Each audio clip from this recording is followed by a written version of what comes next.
Welcome to the Plant Spirit Podcast with Sara Artemisia on connecting with plant consciousness and the healing wisdom of nature. To learn how to communicate directly with plant consciousness, you can check out the free workshop at www.learnplantlanguage.com. And for financial coaching, business development coaching, flower essence therapy, or one-to-one mentorship sessions, visit www.multidimensionalnature.com. I'm your host, Sara Artemisia, and I am deeply honored to introduce our next guest to the show today. Guido Mase is a clinician and educator in the Western herbal tradition. He spent his childhood in Italy and has been living in Vermont since 1996. His practice interweaves clinical experience, mythology, and science. Guido is herbalist, principal scientist, and chief formulator at Traditional Medicinals, chief herbalist at Urban Moonshine, and clinician at the Burlington Herb Clinic Apothecary. He is also the founder and board member at the Vermont Center for Integrative Herbalism, teacher in herbal medicine at the University of Vermont, and author of The Wild Medicine Solution and DIY Bitters. So Guido, thank you so much for joining us today. Such an honor to have you here. The pleasure is all mine, Sara. I'm really excited for our conversation today. Oh, thank you. Oh man, I just love how in your work you bring this bridge of this deep understanding of the science and the connection with the mythology of plants. And so I'd love to just start there. And I'm curious to hear about, in your perspective, why do you think that plants have always had fairy tales and myths associated with them? Really interesting question because it's totally true. I mean, almost any fairy tale you run into has a plant in it somewhere. And many of our favorite herbs, from nettle to hawthorn and yarrow and beyond, have these fairy tales associated with them that almost invest them with a life and spiritual quality and consciousness of their own. And this really interested me as a kid. I don't know that I have an answer, but I think, at least in part, humans who have shared these stories for, thousands of years across the planet are sharing them in part because they really think plants are aware, they're conscious, they have intention and agency, and really can mold and shape our lives, often in very beneficial ways, kind of like a fairy godmother might. Love that.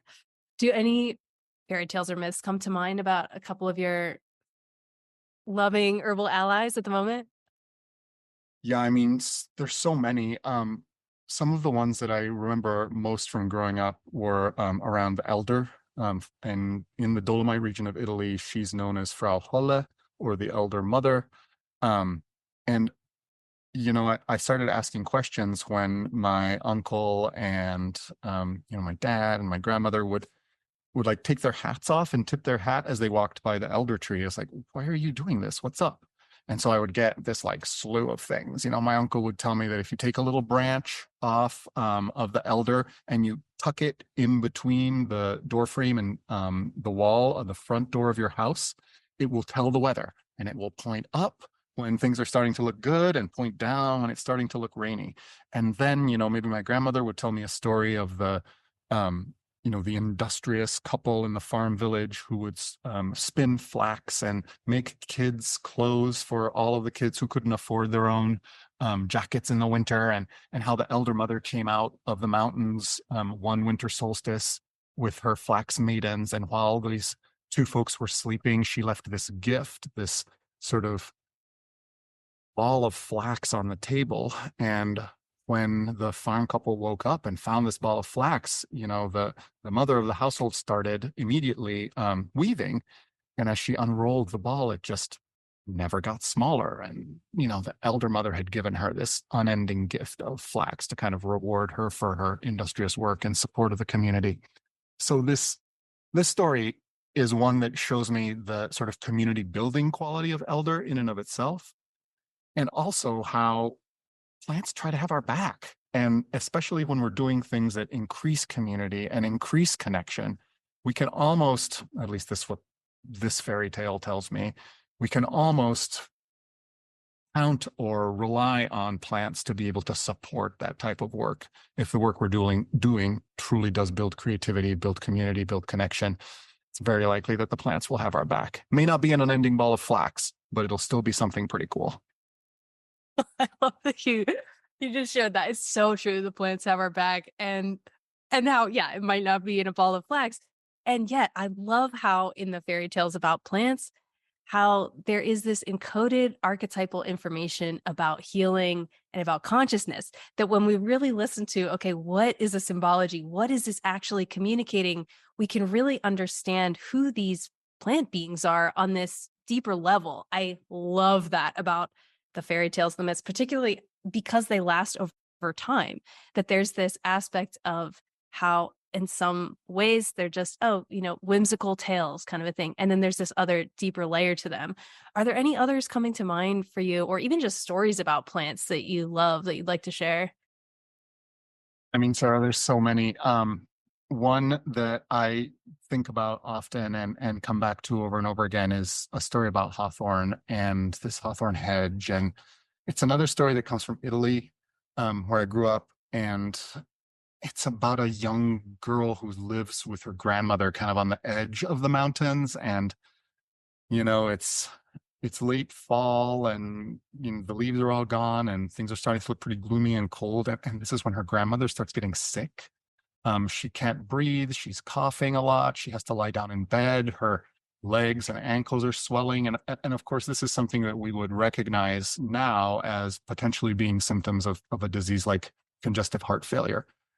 And the girl doesn't know anything about any of this. All she knows is that she needs to keep the pot warm and cook some soup because her grandmother was usually the one who used to do that. And now she's like bedridden and can't really help. So she heads out into the forest to gather wood, and everything is so wet and moist.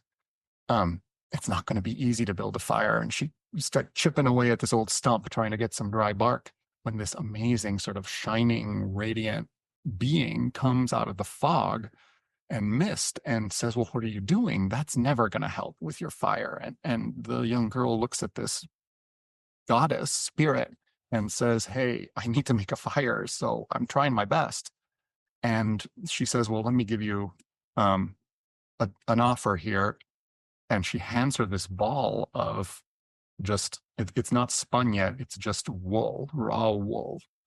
And she says, if you spin this for me and bring it back tomorrow, you'll have, warm fire and food. It'll all be taken care of. Don't worry. And the girl has no idea how to spin anything, but she says, this is the best deal I think I'll ever get. So she grabs the fleece and heads back to her grandmother's house and, passes the little straggly hedge around the house, goes into the front door, and there's this roaring fire and this delicious soup is like on there cooking, and our grandmother's still in bed. So she feeds her grandmother some of the soup and then starts to try and figure out how to spin this yarn. And after, some hours, she finally gets it and, is able to make some pretty decent string out of it. But it's her first attempt, so it's not incredibly good. So on her way back the next day to try and look for some more wood and bring back the yarn, she meets this shining, radiant being again. And being says, well, how did the spinning go? And she shows the yarn. She's like, I tried my best. It's not so good, but what do you think? And the being says, that looks great, but I want you to keep it. And here's some more fleece. Spin this as well, right? And I'll just keep doing this. If you spin all the wool for me, you'll keep having that warm fire and that good food. And so, day after, at the end of that day, she goes back and she gets ready to cross this craggly hedge and go back into her house. But as she's walking across the hedge, this little bird kind of comes into her trail, and it's this little thrush. And it looks kind of, I don't know, not doing too well. One of its wings is kind of dragging off to the side. And she stops and she says, hey, what's going on? All your brothers and sisters have left for the winter. Why are you still here? And the thrush says, my wing is broken. I couldn't fly with my friends. And so I'm stuck here. and I don't know if I'll be able to survive the winter. Can you please give me some of that amazing soft woolen string that you're making so I can line my nest, right, and stay warm? And the girl thinks like, oh boy, well, I'm supposed to make this for this like spirit being that I have no idea, like keeping my house warm, but I suppose I could spare today's supply for you. And so she gives a little bit of yarn to the thrush and she walks into her house, roaring fire, delicious stew. She feeds her grandmother, chats with her a bit, and then settles in to try and spin some more. So this happens again the next day, right? She gets more fleece from this sort of white goddess. And then she meets the thrush again, who says, hey, it rained and all the stuff you gave me, it's kind of fallen apart. I need some more. And so she again, out of the goodness of her heart, shares the next batch of wool with this little bird. And over again, this happens, right? Throughout the winter months, with like, a couple times a week, a new ball of fleece is given by this incredible being. And the bird asks the young girl to just have it over and over again. And she just can't help herself. She just keeps giving all of this spun wool away. As the season progresses, winter turns into spring and the plants start kind of blooming again in early April. And still, this relationship is happening until one day, the being tells the young girl, well, it's almost time. Now I need you to take all of the string that you spun for me. And on that hedge that's around your house, I need you to tie little stars out of the string and festoon or decorate that hedge with all of this white string that you made. And Serenella says, the little girl, okay, I'll do that. But she thinks inside, I have no more string left. I gave it all to the bird, right? I gave it all to this thrush. So she's very crestfallen as she does the walk back to her house. And as she walks past the scraggly hedge, the bird says, hey, do you have some more string for me? And she kind of looks at the bird and is like, I gave you everything already. And now I don't have any more. And this white goddess told me that I have to decorate the hedge with all these flowers made of the string that I don't have because I gave it all to you. And what am I going to do when she finds out what I've done? And the bird just looks at her and says, don't worry about it. Tonight, everything will be clear. And so the girl has like no idea what this bird means, but she's very anxious. She like tosses and turns, but finally falls asleep. And then in the middle of the night, she just hears this song. All these birds are singing, and the moon is full outside as she wakes up. And she, slowly hearing this bird song, walks out of the front door of her house. Her grandmother is sleeping, the embers are in the fire. And as she opens the door, she sees under the moonlight that her scraggly hedge around the house is a hawthorn hedge, and it has burst into bloom overnight with all these white hawthorn flowers decorating it like stars. And then that's when the thrush comes back to her. And this little bird kind of creeps up on the ground, flies up to her shoulder because its wing is now better. And as it flies up to her shoulder and the mists recede and the moonlight illuminates the hawthorn hedge, the bird becomes that white goddess and turns to the young girl and says, this hedge is your reward for the goodness in your heart and for the care and compassion you showed to me. This hedge will bloom for you and for your grandmother every year, and you should make a tea from the leaves and the flowers for her. And every fall it will make berries, and you can make jams out of those berries. You can make preserves and sell them at the market, and you and your grandmother can take it, and it will warm your heart and keep you strong for years and years and years. And so, of course, immediately she started doing this and following the advice and feeding hawthorn leaf, flower, and berries to her grandmother. Within a few months, and then eventually within a year or two, her grandmother regained color to her face, the swelling in her feet reduced, and she just started feeling better. She always relied on the help of her young granddaughter, but they could see their way forward, thanks in part to the goodness of this young girl's heart and to the herb that supports all of our hearts, the hawthorn berry. That is amazing. Thank you so much for sharing that story. So beautiful. And just how few things in that really stand out to me, how we're clearly understanding how Hawthorne can support the human healing experience in a way that is so much more fun to connect with than just memorizing, constituents kind of a thing. That's so wonderful to anchor the experience with the plant into a narrative like this.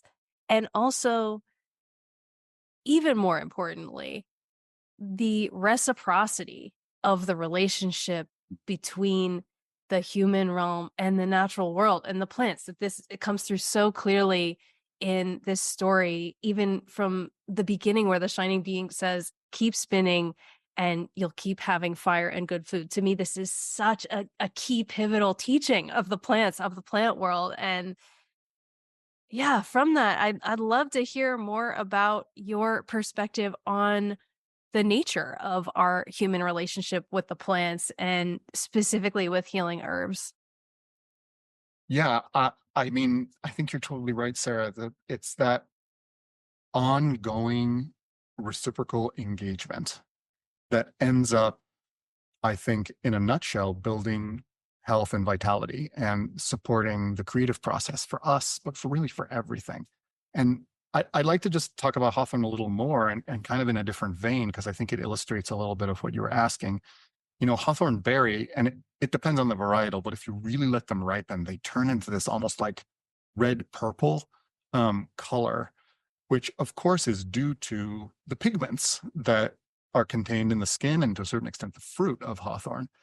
These pigments, it's really interesting, right? The berry starts green, then it goes through kind of cream color, and then it's like pinky, and then it becomes less and less pink and more red, and eventually goes from red to purple, and that's when we know that it's ripe. So if you were a thrush, flying around, and you encountered a hawthorn hedge that all looked kind of pink, you probably wouldn't pick those berries for food. So the pigment actually acts as a visual signal for ripeness, which stimulates engagement from the bird or even from the human. And it stimulates engagement at the right time, because it wouldn't do us any good to pick hawthorn when the fruit is underripe, right? We might eat the berry and get a modicum of nourishment. It wouldn't be too tasty, but the seed that we would discard wouldn't germinate into a new tree because it just wasn't ready to do so. Whereas if we pick it when the signal is right and is telling us that the berry is going to be delicious, then we are also able to provide that gift to the plant of spreading its seed. And it doesn't really stop there, because that's a pretty straightforward sort of quid pro quo relationship, right? You get the berry, you get the food, the pigment functions as a signal for the timing, and I get my seed so I can make new hawthorn trees. But if you think of it even a little more deeply, the pigment is not just a signal to our eyes that the berry is ripe. The pigment, which is made of anthocyanins, is actually a important regulatory molecule for the expression of the genes that are inside the cells of our bodies, and particularly the genes that code for things like the lining of our blood vessels and the level of inflammation, integrity, and resilience for our heart muscle cells. So take it just a step further. The plants aren't just giving you a signal that the berry is ripe in this case. They're also saying, and when you eat it, the information and the wisdom that this plant contains, in this case in the form of chemistry, is also going to take care of you on the inside. So you can come back next year and you can participate in this dance again. And that is really profound to me. We don't even have to be aware that it's happening. And many times, just like the young girl who had other things on her mind, fortunately, she was able to set those aside and really pay attention to the bird and be there with that bird at the time. We always have so many things on our mind. But when we eat hawthorn berries, whether we're even aware of it or not, there's work that's happening, there's communication that's happening, and there's wisdom that's being conveyed. And over time, this has really dramatic consequences. One of the most compelling experiences that I've had working with a client with hawthorn, she was fairly guarded as a person when we first started working together. And she was there for managing her blood pressure. And hawthorn is one of the herbs that we turn to for support, amongst others in these cases. But she was very guarded. She shared very little. Her body language was very closed up, at least during the first few clinical sessions. And she didn't provide, some of the detail that I normally go into when spending a couple of hours with an initial client. So I said, let's start simple. We'll do some hawthorn. We'll do it for a few weeks, and then we can see what other parameters we need to adjust to help manage her blood pressure. And she was willing. And, she came back in a few weeks, not much happening. We know hawthorn takes some time. But after about 4 to 6 weeks of working with just hawthorn together, not only did her posture change a little bit, and this could have been in part at least because we were developing a relationship and rapport over the last 4 to 6 weeks, but I maintain it's also a little bit because of the Hawthorn. And she shared with me this compelling piece of personal history that she said that she had not really ever shared with anyone else, which involved, a pretty tragic loss of a newborn child years and years and years and years before. The child had been buried, and she literally had not been to the gravesite since. But that now she really felt called to do that. And that actually happened. And after that, her blood pressure changed. Her blood pressure changed and went down. And we can ascribe that to the chemistry that Hawthorne provided. We can also, I think, ascribe it at least in a little bit, in part to the openness that Hawthorne allowed in this person. And I've seen this in myself too. Hawthorne is an herb that I take every day. And partly it's because I really feel like it protects my heart. I have a family history of heart disease. But beyond that, I feel like it keeps my heart open to possibilities, open to new directions and creative input. And if I'm not open to those possibilities, I really think I miss out.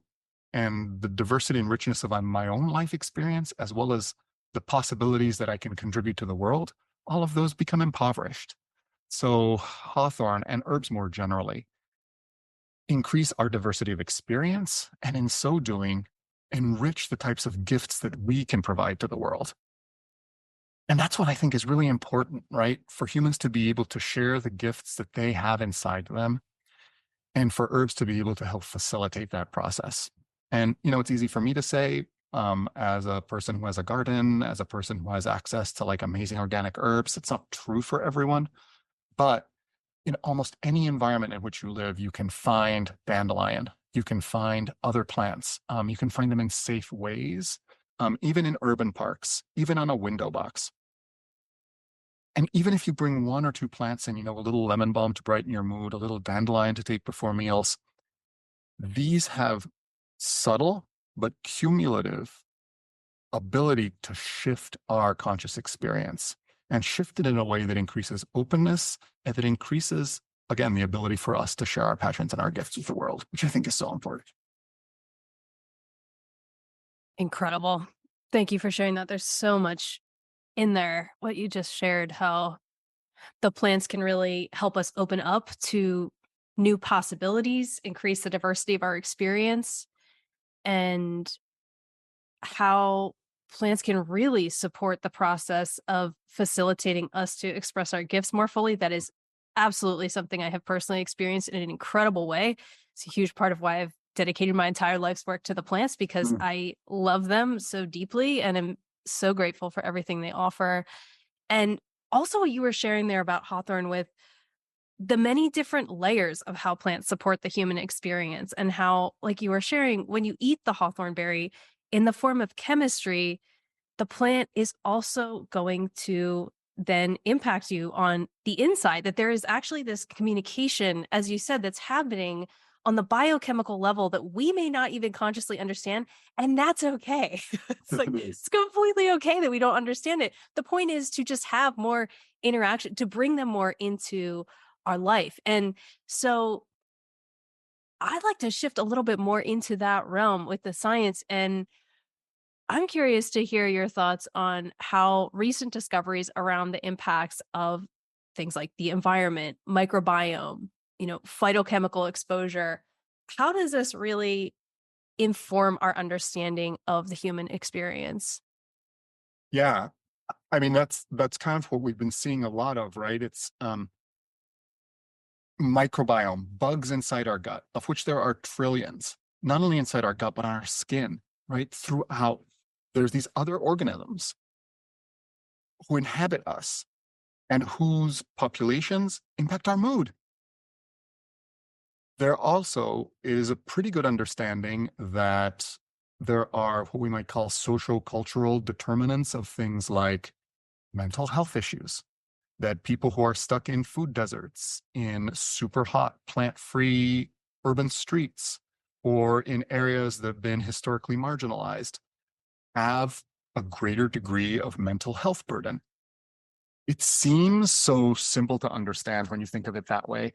But the thing that I'd like your listeners to think about, at least for a moment, is that the implication here is that whether it's, buildings and environment around us or bugs and other organisms inside us, our thoughts are not fully our own. Our mood, what we experience, how we behave, how we think, the things that we feel motivated to do, the things that excite us, we tend to think that it all comes from in here, in our brain, in our head. But that's really not true. And that's what, like you said, a lot of modern research is beginning to uncover now. And if a gut bug is able to make you feel cranky and, like, say a snippy to your partner, right? Because of an imbalance in microbial populations in your GI tract, or is able to sour your mood and make you feel super sad, or conversely, really ecstatic and creative, then where exactly do my moods come from? Where exactly does my conscious experience as a human being come from? Is it entirely contained inside the skin bag, or even more specifically, the cranium? I would venture to at least entertain the possibility that our consciousness is not localized to the skin bag or to the cranium, that it extends outward. And I'm not talking about, a visible aura and like electromagnetic particles or anything that can be tangible.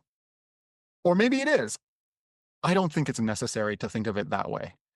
Basically, a lot of the modern understanding of what consciousness is uses information-based language to describe it, and it also uses relational and systems-based language to describe it.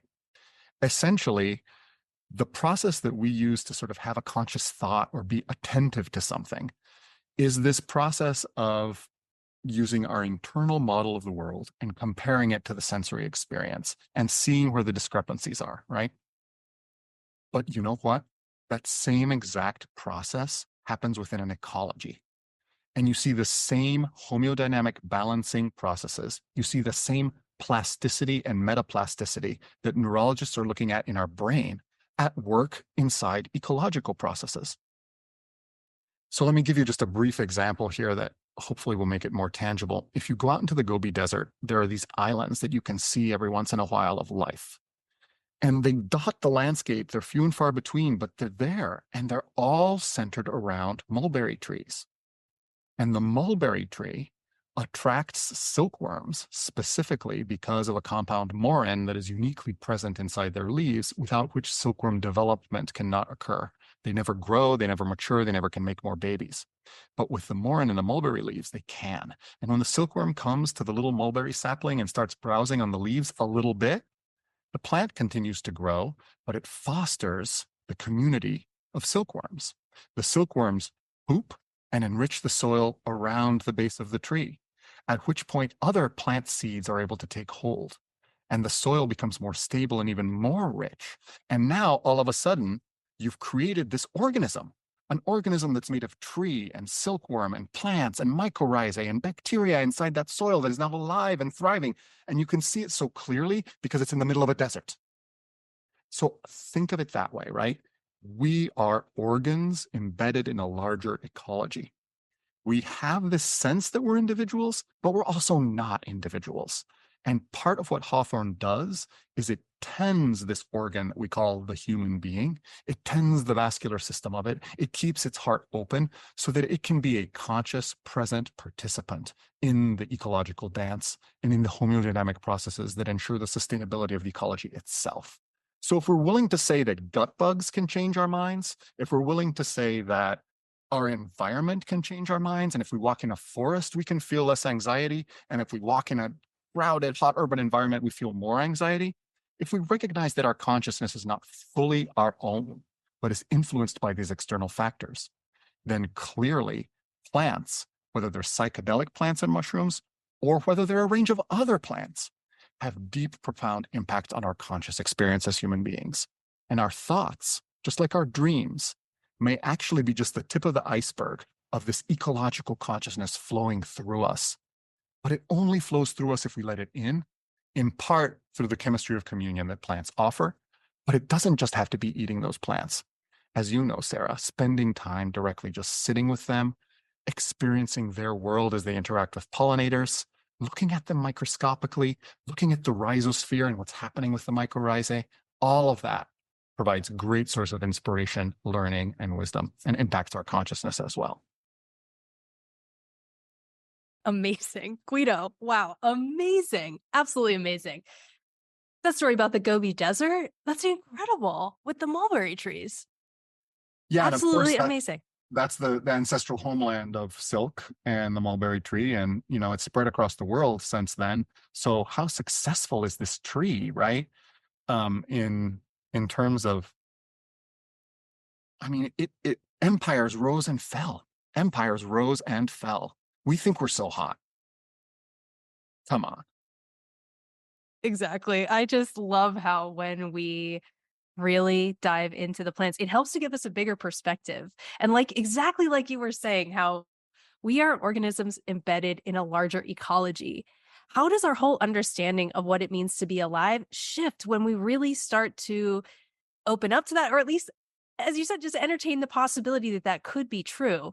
The other thing, there's so many things that you just shared. I absolutely loved one being how when there is ecological consciousness flowing through us, and that if we let that in, that when we let that in consciously, our whole experience of reality can shift. And this can range from, very psychedelic plants to very common herbs. Dandelion. If we just eat dandelion every single day, how would our experience shift? It may be subtle, but just to take note of what that is. And to me, that feels so connected to our very long co-evolutionary history with the plants, and specifically the importance of the responsibility that we have to both connect with ongoing ecological engagement, help to steward intact ecosystems remaining intact.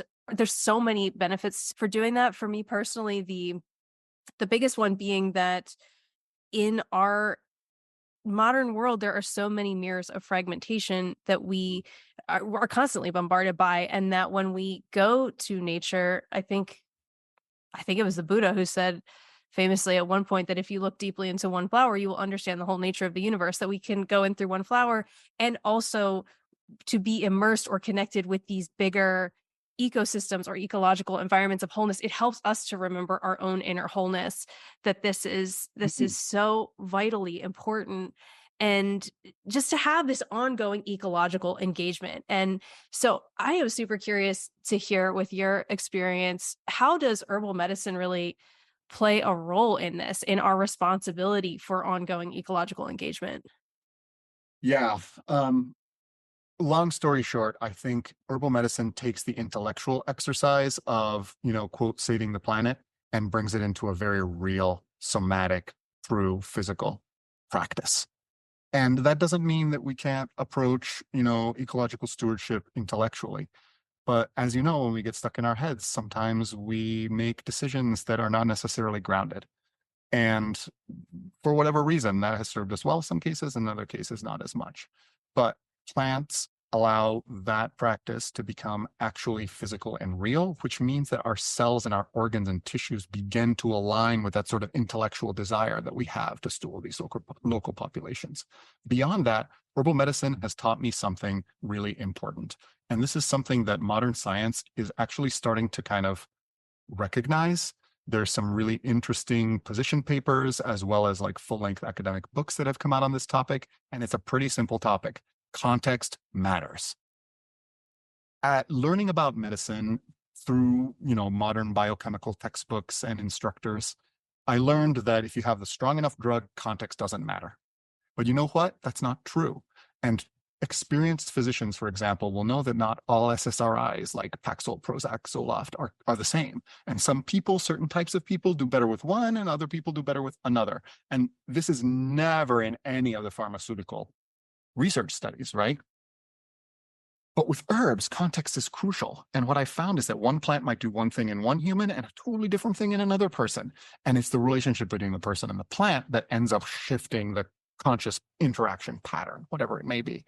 So the importance of context, that's what I learned from herbal medicine. I can't just give Hawthorn to everybody who has blood pressure issues and expect the same results. It just doesn't work that way, right? And I love that about herbal medicine because it injects this art and it requires me as a clinician to get to know the person that I'm working with, right? But the other piece, and I tell this story all the time, so forgive me for telling it again. I had a client who had digestive issues, a little heartburn, right? And he was taking Tums all the time. And, I told him, he was a little skeptical about herbs. Like, just take a little dandelion tincture before every meal and come back in a couple of weeks. Let me know what's up.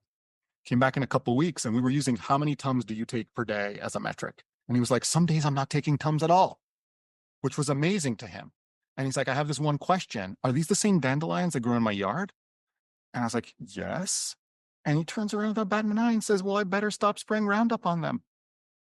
And so that is another important practical connection that, again, having received the gift from the plant world, right, of improved health and wellness, and having received it not from something that is produced in mechanized modern industrial processes, nothing against that, right? But being able to see it growing in your yard, it's very different.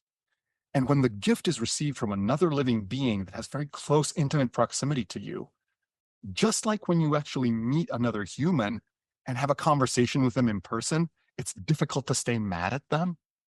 But online, it's so easy to be obnoxious. In that same way, when we make these direct, intimate connections with plants that improve our well-being, it totally reframes our understanding of how we can treat the ecology. And I think it's in part because our mind is changing. And it's changing in part because the threads that are entering it now aren't just internal threads or threads from our family or from the internet or the New York Times. They now have let some threads from the ecology come in too. And as a result, the conscious experience has changed. Love that. Absolutely. Yeah. And how you were saying that just like when we meet a human in real life, that when we encounter these plants, when we interact with them in real life, it reframes our understanding of how we relate to the ecology. This is so important to have this really embodied relationship with the plants. And then it doesn't mean, like you said, going really far away. It could just the cracks in the sidewalk. Dandelion grows everywhere. I love that about dandelion. Oh, that's incredible about that story. I actually hadn't heard that story before. So thank you for sharing that. Mm. That's incredible. Yeah, amazing. I'm curious, are there any other final plant stories you feel called to share? Anyone coming to the forefront you'd like to share about today?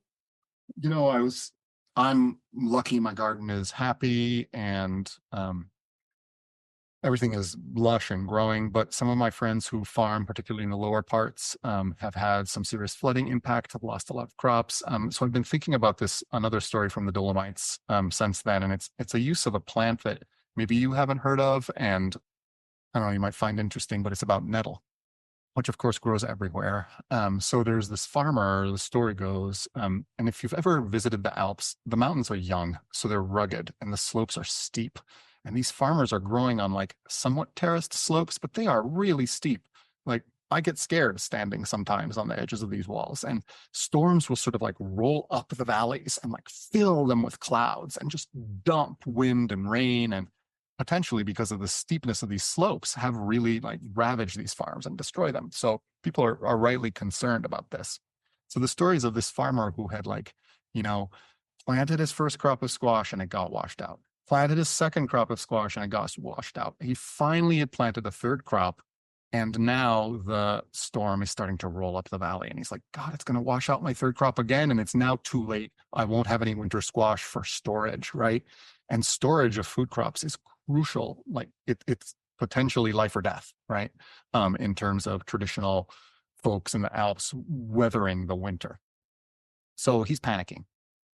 He goes out there and the storm is coming. And he sits on this rock wall, next to his compost heap where the nettles are growing and just looks out on his field with the baby squash plants and begins to cry. And all of a sudden he hears this little voice and it's like, why are you crying? The voice says. And he turns around and on the rock wall next to him is this little human looking thing person with a red cap and a red cape.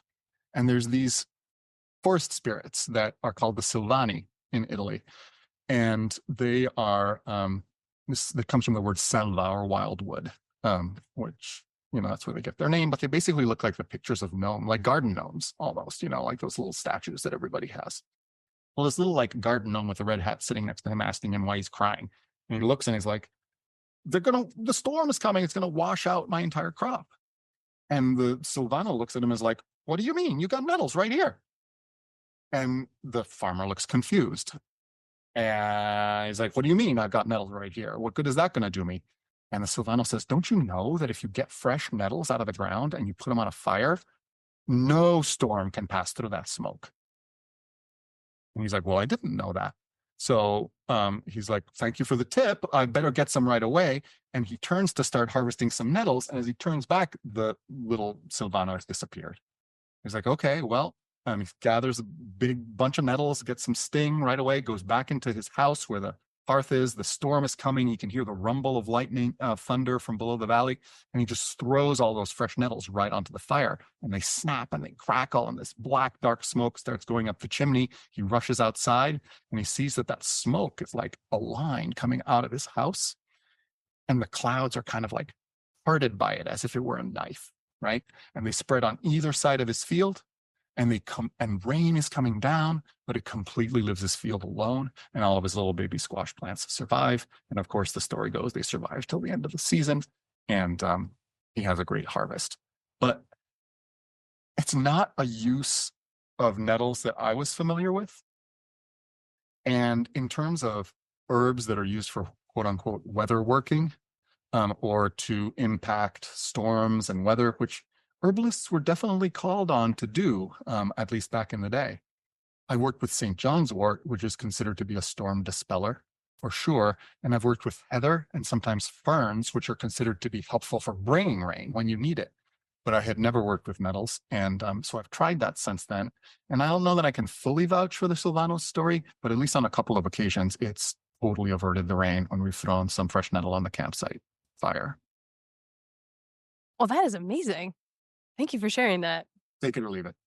Yeah, absolutely. And certainly what was coming up for me is I was hearing you share that story is, of course, always looking into the multiple layers of stories and mythology, how you put fresh nettle on the fire, no storm can pass through that smoke. It just has me think about how nettle just supports the internal, what's the symbol of a storm would be is some kind of sickness or something, and how nettle just really supports. It's a great tonifier, great nutritive to really support the overall health of the body, that the storms won't come as much in the human experience when we eat nettle. So yeah, I love that. And clearly such a treasure trove of wisdom that you have shared with us today. And I know there are so many more things beyond that. And I would love to hear how do you feel that the plants really support you in your life's work?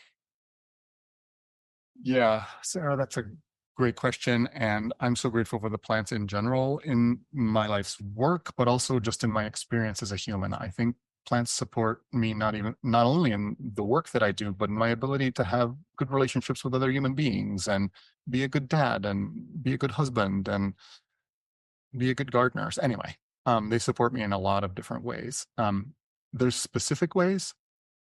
I can take echinacea when I feel like the first signs of things. I can make decoctions with astragalus and mushrooms starting in late August, early September to kind of keep my health good and resilient throughout the winter months.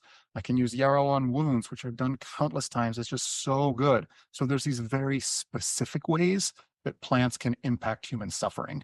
And we've defined these in our herb books, and we tell stories, and we have the pharmacopoeias, and this deep sort of what we might call clinical knowledge is vitally important.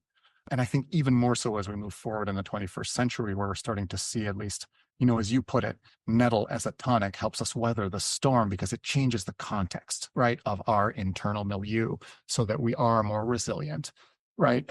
But beyond this, being able to have a greater diversity of plant chemistry in my life by eating a range of different herbs who have not been hybridized by agriculture, right? They're not carrots, which if you look at what happened to wild carrot as it entered the produce department, it changed drastically, right? Even though it's the same species. They present a rich well of phytonutrients. These phytonutrients, I believe, are information carrying molecules that help regulate and modulate our own internal system, keeping it more resilient, helping it be more creative, and helping it also be able to dissipate and weather those storms that come through our life in more effective and graceful ways. So, bottom line, it doesn't have to be echinacea. It doesn't have to be astragalus and reishi. It doesn't have to be nettle. It has to be the plant that speaks to you, and put that plant in your mouth. Take a bath in it. Get involved with it. Feel where it grows. See who likes to be with it. That practice of sort of engaging with plants as whole living beings worthy of equal respect, who are conscious, aware, wise, and able to modulate our lives as a species and as individuals for the better, I think will change the way we walk on this world.